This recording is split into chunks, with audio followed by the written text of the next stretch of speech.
প্রিয় দর্শক, আসসালামু আলাইকুম। তুরস্কে ভয়াবহ ভূমিকম্প, 1 কোটির বেশি মানুষকে সতর্ক করতে ব্যর্থ গুগল। 2023 সালের ভয়াবহ ভূমিকম্প আঘাত হেনেছিল তুরস্কে। ওই ভূমিকম্পের সময় গুগলের আগাম সতর্কতা ব্যবস্থা ব্যর্থ হয়েছিল বলে স্বীকার করেছে বৈশ্বিক এই টেক জায়ান্ট প্রতিষ্ঠানটি। 2023 সালের ভয়াবহ ভূমিকম্প আঘাত হেনেছিল তুরস্কে। ওই ভূমিকম্পের সময় গুগলের আগাম সতর্কতা ব্যবস্থা ব্যর্থ হয়েছে বলে স্বীকার করেছে বৈশ্বিক এই টেক জায়ান্ট প্রতিষ্ঠানটি। ভয়াবহ সেই ভূমিকম্পে এশিয়া ও ইউরোপের সংযোগস্থল এই দেশটিতে অর্ধলক্ষাধিক মানুষ নিহত হয়েছিল। সোমবার 28 জুলাই এক প্রতিবেদনে এই তথ্য জানিয়েছে ব্রিটিশ সংবাদ মাধ্যম বিবিসি। সংবাদ মাধ্যমটি বলেছে, ভূমিকম্পের কেন্দ্র থেকে প্রায় 158 কিলোমিটার এলাকায় অন্তত 1 কোটি মানুষকে সর্বস্তরের সতর্কতা পাঠানো সম্ভব ছিল।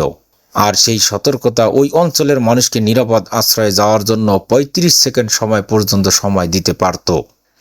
কিন্তু বাস্তবে প্রথম 7.8 মাত্রা ভূমিকম্পের সময় মাত্র 469 জনকে এমন টেক অ্যাকশন সতর্কতা পাঠানো হয়। গুগল জানিয়েছে, আরও 5 লাখ ব্যবহারকারীকে হালকা কম্পনের জন্য নির্ধারিত নিম্ন স্তরের সতর্কতা পাঠানো হয়, যা ফোনের পর্দায় তেমনভাবে দেখা যায় না বা জরুরি সাউন্ডে বিরতি ভাঙে না।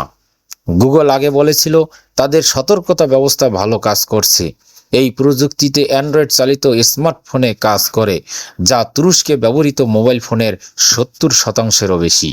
বিবিসি বলছে, 2023 সালের 6 ফেব্রুয়ারি দক্ষিণ পূর্ব তুরস্কে 2টি শক্তিশালী ভূমিকম্পে 55,000-এরও বেশি মানুষকে মারা যান এবং 1 লাখের বেশি আহত হন। অনেকে ঘুমন্ত অবস্থায় ভবনের নিচে চাপা পড়ে প্রাণ হারান।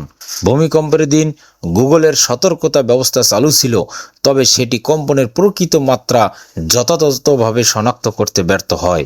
গুগলের এক মুখপাত্র বলেন, প্রতিটি ভূমিকম্প থেকে শিক্ষা নিয়ে আমরা আমাদের সিস্টেম উন্নত করছি।